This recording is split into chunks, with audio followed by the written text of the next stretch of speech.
What are you excited about yoga right now? What excites you about yoga? You know what's funny is that it always comes back to the same things for me. Mm-hmm. Like I might veer away for a little while, but it's always the philosophy that excites me. Philosophy of yoga. Yeah, it always comes back to that for me in some way. Fail for you. And I don't know, I was going to say more, but I feel like that's more something that would be on camera, so I'll save it. What we're doing is right now is trying to get to the Phails, like the kind of the episode title, which I normally get okay. there by finding out I think it's important to find out what's exciting and where someone's interests are, Okay. our attention is right now, because that's probably where we'll get the most kind of passionate discourse. But and I feel like almost anything can be seen through the lens of yoga. Really? Um It's like so, Zen and the Art of Motorcycle Maintenance. Yeah, I haven't read that book, but yeah, I imagine so. So I'm reading this book right now because I'm about to lead book club at the studio. That's right. And it's really deep and intense, like way more than I thought that it would be. But there's one theme that's like moving throughout the book, and I was like, that's the same as like Shiva. That's like the cycles of Shiva, and that's yoga. Like it's the same thing. Yeah. What is Shiva? So Shiva is one of the deities, right, in Hindu, Okay. through the Hindu culture, or also seen in yoga. There's iconography that's very famous. It's not the one that's destruction, is it? Yeah. It's destruction. But it's not just destruction. That's the thing. It's the whole process. Creation and destruction. Yes. Yeah. It's like the death card in tarot. Right. Yeah. It's transition, or maybe not that, but so you get excited about the philosophy of yoga and see it throughout your life in different stories or... Yeah. I'm trying to think of like what else I'm excited about in yoga. Mm-hmm. I mean, again, like I said, like I always kind of come back to the same things. And it's like with asana, I get excited about the basics, which I've been studying for almost 30 years, Yeah. you know? The basics. Yeah, but it's just fascinating to me because I feel like there's always more to learn. Yeah. Like you could do a basic pose like Trikonasana every day of your life. And to me, there's a new thing to experience in it every time. What is Trikonasana? Triangle pose. Triangle pose, that's right. Triangle pose. That's just an example, right? But any of the basic Poses. Yeah. Like a downward facing dog. Yeah. Like there's a infinite number of things you could experience or like in that pose. Witness about yourself. Yeah. Phil Phails at, let's see. I like that. That's super cool. We can definitely talk about that. It reminds me of like beginner's mind. Yes. Yeah. Yep. So I was talking about this yesterday. I have been working out at the gym for about 1.5 years now. Mm-hmm. Because I was having some health issues where like PT, I was in PT and it was like helping, but not to the degree that I wanted it to help. Right. And based on a conversation I had with my PT, I was like, maybe I should just start working out. It's time anyway. I'm older. Dude, like, working out is good for everybody. Right. I know. Especially older folks. Right. I don't like it. I have never enjoyed it. You don't like it? I've learned to like it, but I never liked it before. I hated going to the gym, but also I'm older now, right? So I was We're like, older. it's probably time anyway, right? Yeah. All these things are... A lot of these studies that I read say that like longevity... Yes. And yeah, all that stuff... Yeah, or benefit from strength and conditioning, resistance training. Right. So I've been working out consistently for about 1.5 years. I'm kind of doing the same thing, right? Every single time I go to the gym. And then recently my friend started a personal training business. And so she was like inviting me to come like try, like work with her. Mm-hmm. And I was like, well, I don't know how to deadlift. Ooh. And that is something that I think is kind of fascinating. Like when I see other people do it, I think it seems really fun. And I would like to eventually learn how to do that. So I literally just a few days ago had one session with her where, I mean, I wasn't deadlifting, but we were doing like, you know, like the precursor to that. And it was that like, I just felt like I don't know any of this. Yeah. And in my body, for someone who professionally does Movement. right and helps people with movement, like I was just like, this is really challenging, like for my brain and my body to make the connection. And like I'm reflecting back now to having done that, and it is not integrated. Like I told her, I was like, we got to do that same thing again, because I'm not even sure what we did.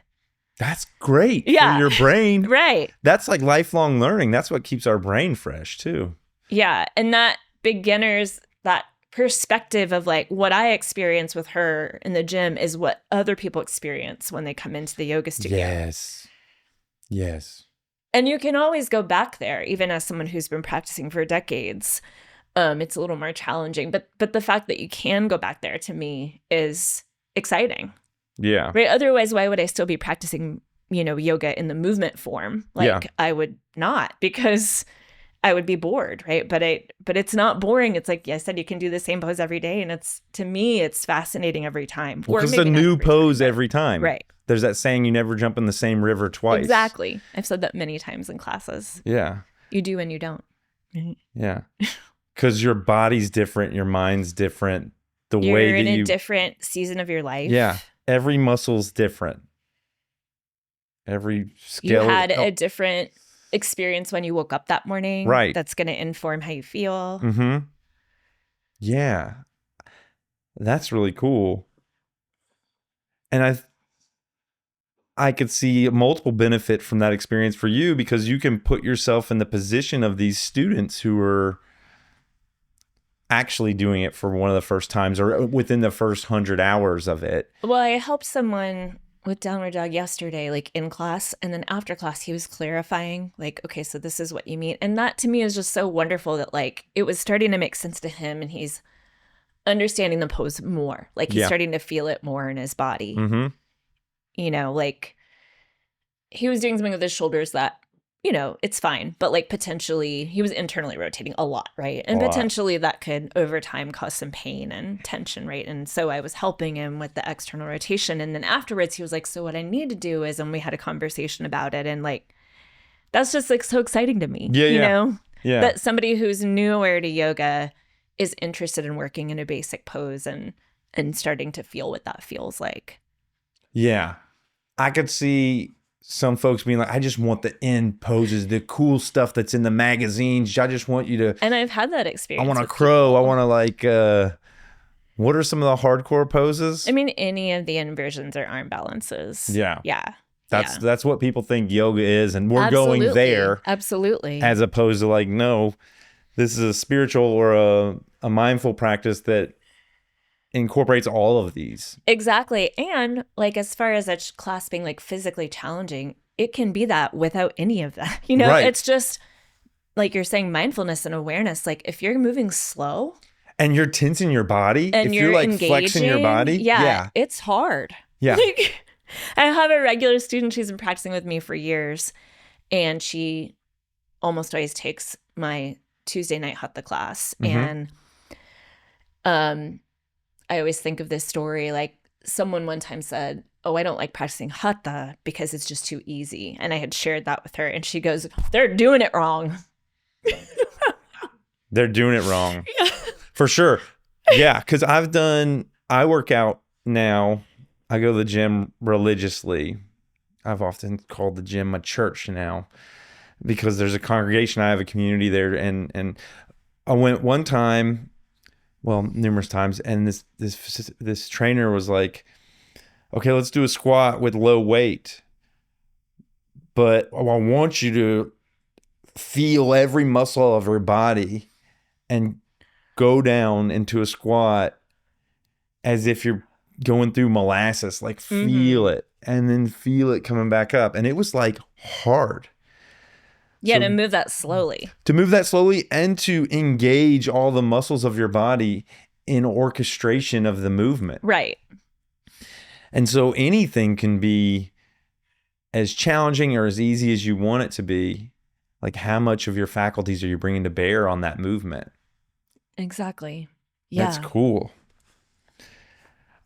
I'm still trying to find our Phails, but you mentioned hatha, and I wondered if we could talk about all the different styles of yoga that you guys do at the studio. Sure. talk a little bit about how they're different, because sometimes I go to all the different classes and I think this They is all feel just the like, same. I know. yeah, and how is this Yeah. different from the other one? Like, and so maybe the philosophy behind yin versus vinyasa versus hatha versus, for stress management or resilience, there's some of those classes there. And it's like, okay, how are these different?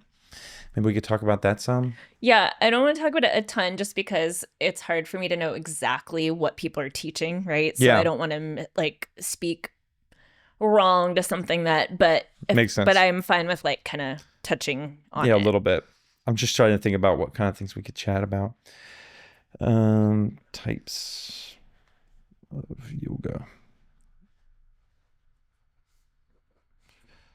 Man, philosophy of yoga or basics. We could do Phil Phails at the basics. Yeah. I think that's a really important topic. Well, it is because, like you said, people who I don't want to generalize, but some people, right, who are new to yoga are not interested in that. Like they just want to, they think that, oh, I can do something that like is like a party trick, or I'll learn that. Yeah. And I think learning the basics, it's a very Eastern path, right? Because it's slow. Yeah. Like you may not see the benefits for a long time. Yeah. It unfolds over time and practice. Yeah, and it takes that practice to be able to make those connections and integration, like to see the benefits. And some people aren't interested in that. There's some people say like, oh, I hate yoga, and I don't judge people for that. Like, yeah. It's not important to me or my business, honestly, whether you like yoga or not. Yeah. But my guess is that someone took one yoga class, had whatever experience they had, and then just let it go. Yeah. I'm trying to think of a different word, but basics. Basics won't really communicate anything to the audience. It kind of does. Is there a better word? What do you think? Just thinking about the masses, seeing like Phil Phails at basics. I mean, I thought like of another word, but I don't think it's good either. The yoga basics, but really we're talking about more than just yoga. I mean, you take this type of intentionality to your life, to things that are important. Ritual. Mm-hmm. Was it you that said the quote that ritual is something that brings structure to your life? I don't think that was me. It was someone said that quote in one of the classes recently, and it stuck with me. It's like a call to the present moment when you say like, how am I doing this? What is this? How can I be fully present with this thing that I'm doing? I love a ritual though. Like I love a routine. I love a like predictability. Mm-hmm.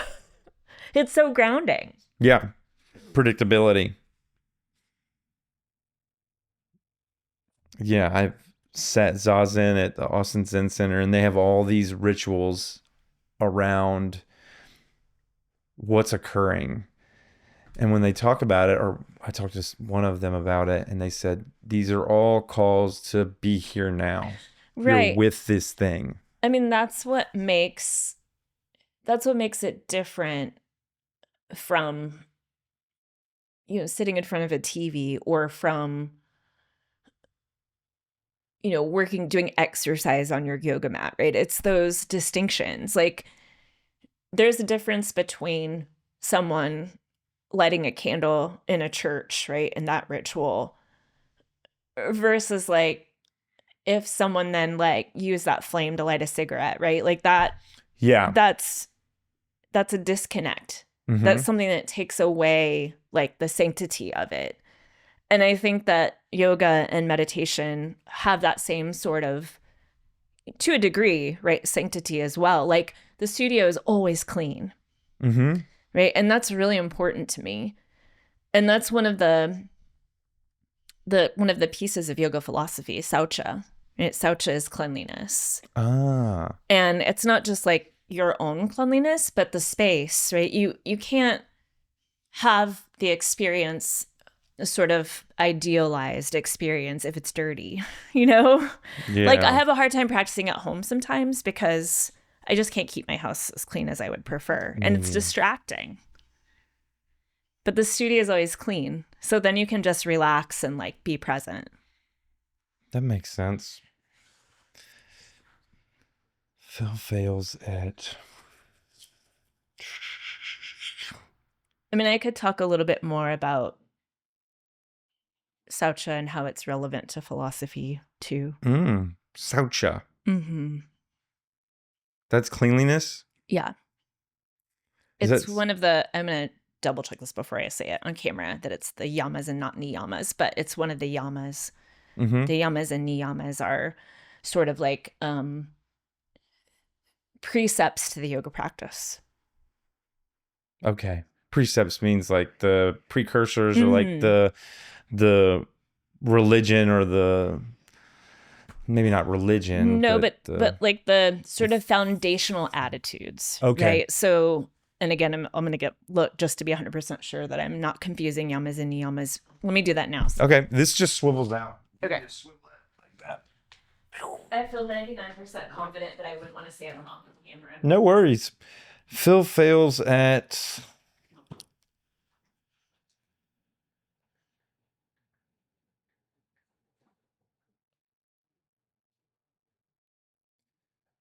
yoga philosophy. But it can be for more than just yoga. It's like a way of life, right? Like For it's sure. it's but yoga lets them know, hey, this is kind of where this is where it originates from for you. So it's actually the niyamas I did split switch. That's cool. Good thing you looked. Yeah. Those comments would have gone crazy. Yeah, no, it's Oh, did she even know what she's talking about? It's the niyamas. for sure. Yeah. Right. So there are 8 limbs of yoga, like through Patanjali's yoga. Mhm. Are you somewhat familiar with that? No. Okay. So I'm excited about that too. I could learn about that stuff if you wanted to talk about it. sure. So there are 8 limbs of yoga according to Patanjali, right? Patanjali and the Yoga Sutras, which is one of the foundational texts of Hatha Yoga. Yeah. And not everyone practices that way, but you know, it is common for people to practice through that Ashtanga yoga lens. Ashtanga meaning like 8-limbed. Ashtanga. Ashta means 8. Tonga means limbs. I believe so.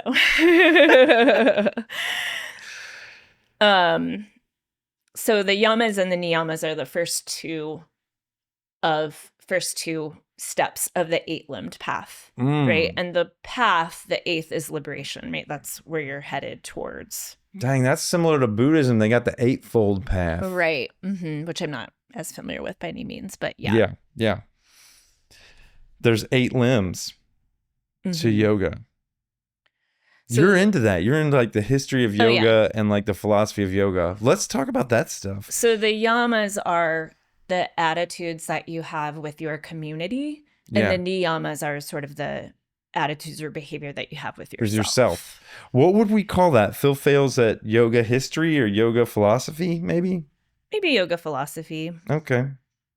I'm cool with that. Phails at yoga philosophy. We got that. And then we could talk about types of yoga. We'll do in between. We'll do like a little improv game, and then I normally do a life story, like where the person shares like their childhood and kind of what brought them to who they are and what they've chosen to do with their life, their mission or their purpose. And that'll be like the second kind of half. And there's a lot of flow. Like we could do anything. There's a lot of openness and flexibility with how we spend this time together. I like it to be co-created. Sure. Let's see. Anything else I should know before I do the whole intro thing? I don't think so. You can have your phone with you too if you need to look anything up. It's okay. Okay. People won't think like, well, people are going to think whatever they want. Just swivel it out. People are going to think whatever they want, but the fact is, it's hard to keep all the information in your brain. Yeah, it's a lot. And sometimes we need refreshers, and that's okay.